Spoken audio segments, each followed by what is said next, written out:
Hey everybody, it's Laura. Halloween is coming, and we are lucky enough on our staff to have a makeup artist.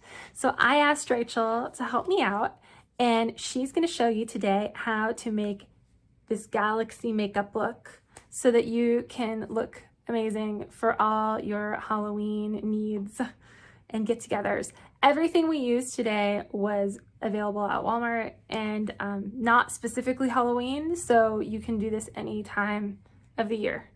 So if you're interested in learning how to do it, stay tuned. Rachel's going to show you everything, and she's going to explain how she's doing it while she does it. So to begin with this galaxy look, the first thing I did was take some eyelash glue and put it out on a plate and just apply it in a big circle on Laura's face with a Q-tip.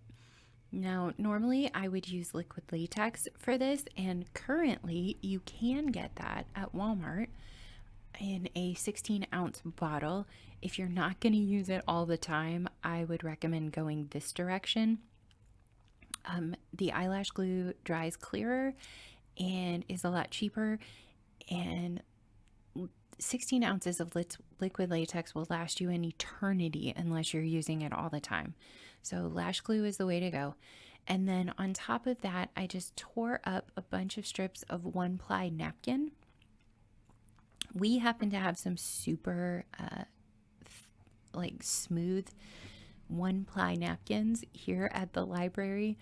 If you don't have those, you can use toilet paper or paper towel. Just make sure it's 1-ply, and if it's not, separate it, tear it into strips, and just place it over the glue or latex that you've put down. And then on top of that, I am using another layer of eyelash glue to seal the paper and what I've already done.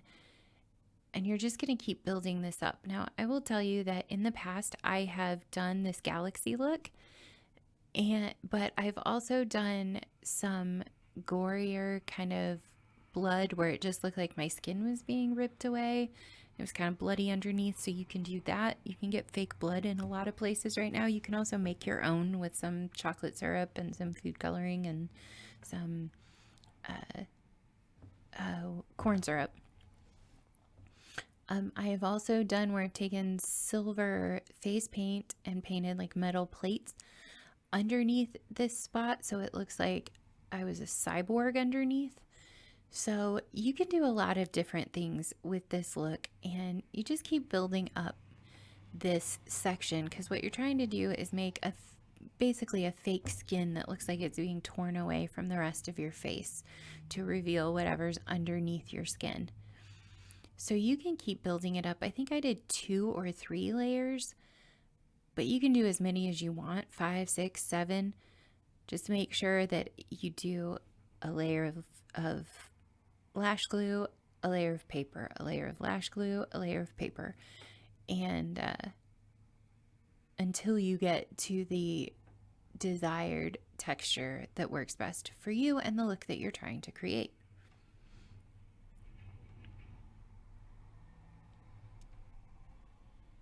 I will say the nice thing about lash glue is that it dries clearer than liquid latex.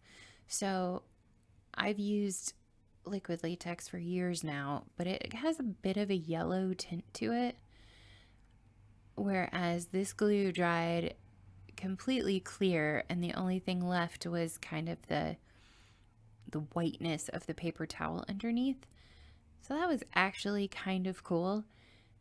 I actually kind of like that better than latex.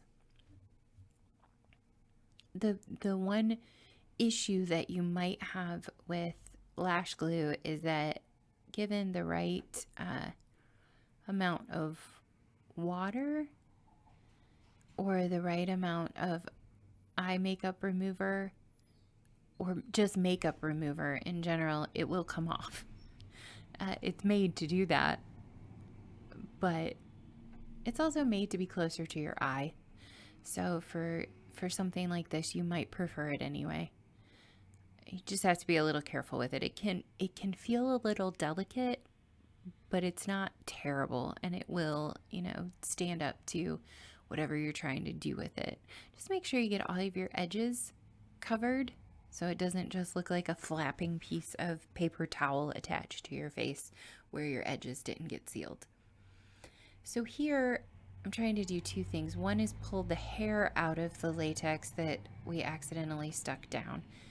So bobby pins are definitely a good thing. The other thing I will say, if I was doing this on my own face, I would have pulled a little harder to pull those edges away and really make them look like they were tearing away from my face. But I didn't have my reverse tweezers, which are a little more gentle. I didn't want to stab Laura in the face, and I didn't want to pull too hard and hurt her. So I was a little more gentle with this than I normally would be. Normally I would be pulling those edges up more. So then after I had everything down, the glue down, and it was completely dry, I used some of Laura's setting powder from her own makeup collection and just brushed it over the top to make sure there was no stickiness left, because sometimes that glue can leave a little bit of a sticky residue. If you're using liquid latex, be sure to do this step because it's very sticky and it sticks to itself as well as anything else you put on top of it. So you just want to be careful to powder it. If you don't have setting powder or that kind of makeup, baby powder or cornstarch will work the exact same way. So moving on to the actual paint job, we bought these Color Icon multi-sticks from Wet n Wild at Walmart. They were $3 each. I was a little disappointed. They weren't as pigmented as I wanted them to be, but they worked. They worked, but I had to work a little harder to get the color payoff that I wanted. Whereas if you have actual cream makeup, you probably wouldn't have to apply as many layers as you'll see me apply here. Right now, if you grab like the cream makeups in the Halloween section at Walmart, those aren't super high quality either, but they do have a high pigmentation. Just check them and make sure that it says that they're okay to be used around your eye, because that's the biggest thing. Then I just took a sponge and kind of blended everything out. This sponge we found on the clearance rack for $1, but you can also use wedge sponges, just the little makeup sponges that you find back at our Walmart. They're on the back wall. And then I started filling in with some other colors that felt like galaxy colors to me. So you'll see me put some purple down. I'll move on from there to a turquoise color and then finish up with a straight blue color. So yeah, just pick whatever colors look galaxy to you. And the cool thing about galaxy makeup, the thing that I like about it a lot, is that there's no real right way to do it. Like, as long as you have the right colors in there, kind of swirled around, they're gonna look right. So I like a more abstract paint job that doesn't require me to be 100% precise. Like I told you earlier that I did one time where I painted metal plates, and that was difficult for me because that was specifically supposed to be something. But so once you put the cream colors down, then I just kind of grabbed a couple of different tools to blend them all together. You don't want them to get muddy, but you also don't want them to just have like pencil lines. So I blended everything together. If I were doing this on my own face, I probably would have just blended it with my fingers. But I was trying to be a little more professional than that on this one. I also went around the edges with a black eyeliner pencil. And again, I'm not sure what brand we used, but it was probably the cheapest black eyeliner pencil we could find.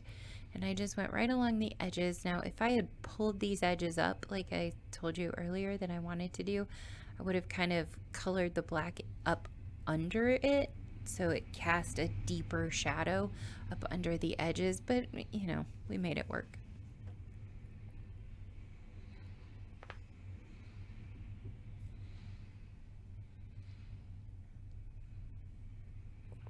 Oh, there I did use my finger. Well,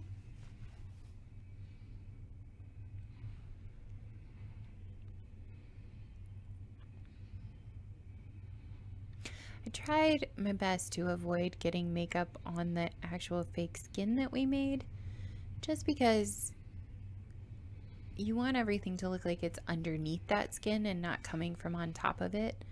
So just keep that in mind. But some of it got on there, and that was okay. We got it cleaned off, and it wasn't a big deal. But now I'm just blending out what I've been doing. And like I said, any sponge or any way that you can blend, do it. I once had an instructor tell me that the best tool to use for any makeup application is the one that you like the most for that application. And so if that's your fingers, if that's a brush, if that's a sponge, whatever works best for you. So we bought this ultra glittery eyeshadow palette that neither one of us would ever use in day-to-day life, but it had all the perfect colors for this look, and it was $10 at Walmart. And so I'm just going to start layering the colors, kind of corresponding colors, over the cream colors that I laid down. These first ones were supposed to be like whiter and a little bit gold to sort of be the epicenter of like a supernova. Again, not the highest quality. So if you have like a glitter shadow or even glitter pigments that are higher quality, use those, because this stuff, it was fine. It worked fine, but it wasn't like, it took forever to really pack it on and get the color payoff that we got. And I'm still not 100% happy with the intensity of the color. It could have been darker. So, you know, that's something to consider. Sometimes makeup can get really expensive, and you'll see a lot of it advertised that you don't actually need. But when you're doing things like this, when you're doing effects makeup and things like this, paying a little bit more for something that's really highly rated on Amazon or something that is more highly pigmented is going to save you worlds of frustration and worlds of time in the future. So if you want to do this, or you just want to build some, like, a kit of effects stuff up, I would highly suggest looking for some professional cream or liquid. Cream. I would go with cream makeups. Liquids are a little hard to work with unless you have an airbrush and a lot of advanced technique. But get yourself some highly pigmented cream colors, especially. And then you can also look for some highly pigmented colors like this. I would suggest the brushes that you see me using here, we got like on the bottom shelf at Walmart for probably $6 for a set of 5 brushes. They cost next to nothing, but this is what I always use when I do this kind of look. I have much more expensive brushes that I use for a more, for my beauty kind of looks when I do weddings and things like that. But when I do things like this, I'm using colors that I don't normally use. These blues and turquoises, these aren't colors that I normally use in looks that I do. And they stain brushes really bad. So I just buy the cheap ones. And if I can only get it, they don't cost very much. They hold up pretty well. And even if I only get a few uses out of them, I haven't spent that much. But you'll get more than a few. You'll get more than a few uses out of them. They're good brushes for the price that you're paying for them, and they're perfect for this kind of job.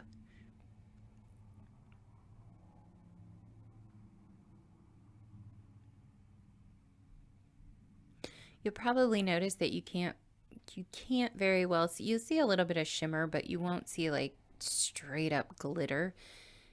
In these shadows, they're not highly glittered, which is fine. It's totally fine.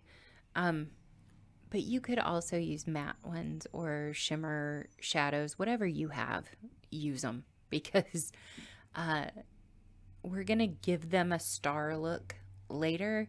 The glitter didn't add that much to the look.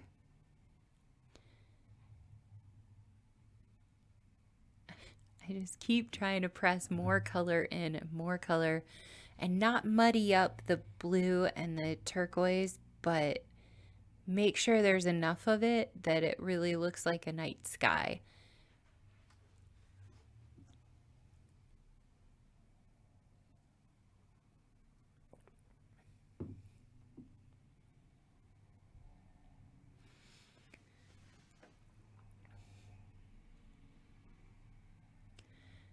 So I'm just using a brow comb to get some of the extra powder and glitter out of her eyebrow. And then I'm just defining right at her lash line. And this you absolutely wouldn't have to do if all you're doing is this one eye.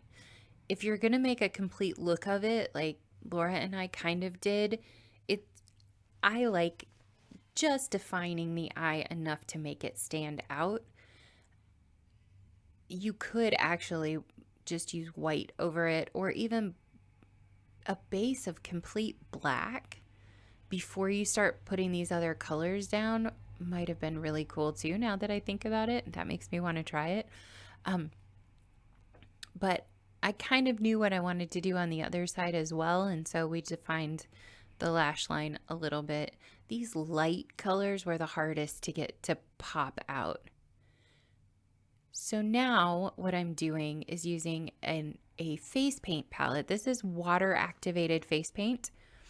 And I'm just going to flick it at her face to make the appearance of millions of stars, basically. Not even close to a million, but a lot of stars. You can do this with, if you have white liquid paint, face paint, water activated face paint. If you have white eyeliner, you can do this. You just load a brush up and flick it at your face. You can also do it with an old toothbrush. That works really well. And then I just made like one big starburst right here above her eye. And then I took what was left on the brush and just dotted it around to make some bigger stars as well. Just keep in mind, the closer you are to your face when you flick the closer together all of your little starbursts will be. The further away you flick, the smaller they'll look, and the further apart they'll be. So once we have that all finished, it's time to blend it in with the rest of her face, because right now it still just looks like we put paper towel on her face. So I'm using Laura's concealer, and you'll note that it looks like a completely different color than her face. That's because it's just stark white. And no matter how pale Laura tells you that she is, she's not stark paper white. So her concealer looks a little yellow as I'm putting it on. And that's okay. We're going to end up kind of just messing around with the colors a little bit. What I ended up doing was going back in after this, after I had blended all of this in. And I used that purple that we used on her eyelid earlier. And I added a little bit of that in because if you know anything about color theory or the color wheel, you'll know that purple and yellow are opposite each other. And so they neutralize each other when you put them together from a color mixing perspective. So I used a little bit of that purple in over this concealer to take a little bit of the yellow out and help blend it in with her face a little bit. And I also used her own foundation to help blend out the edges as well. And then just keep playing around with the colors. Consider whether it looks too yellow, does it look too pink? And then what do I need to do to neutralize that? It's just a lot of playing around with colors in the long run. At this point, I started using her foundation to kind of blend the two together. And then you could totally be done there, just be finished. But we decided to glam up the other side a little bit. Now, I didn't get super precise with this. I didn't do anything particularly fancy. I just used the colors we had used on the other side to kind of tie the beauty side of her face into the exploding galaxy side of her face. So you'll see me lay down a little bit of eyeliner just to define her lash line. And then I put a little bit of eyeliner on this little brush. And what I'm having her do is look the opposite direction of where I'm going to run the brush right along her lash line. It's just easier for people, especially when you're doing someone else's makeup and they don't know what your eye's going to do. They can just see a object moving. If you get them to look the opposite direction, it's sometimes less nerve-wracking. So I laid down a little bit of cream, that purple cream shadow, and then I'm just going over it with a glittery purple shadow as well, the powder shadow. And then I'll put a little bit of the turquoise in that outer corner over there. Blend it out with a little bit of like a navy blue. Just trying to kind of mimic the colors that you see on the other side. Not doing anything fancy. I was just kind of slapping the color on and blending it out at this point. I wanted it to look somewhat smoky and somewhat visually interesting, but not to detract from the actual art piece of her face, which is on the other side. So I'm just using a big fluffy brush to blend everything together. Again, these are not colors I would normally use. The purple I might use for Laura because she has hazel eyes, and so purple shadow is good for popping browns and greens. So I might use it on her more than I would use it on somebody else, but the blue and the turquoise are a bit excessive for what I would normally do in a beauty look. But this is not a normal, going out beauty look.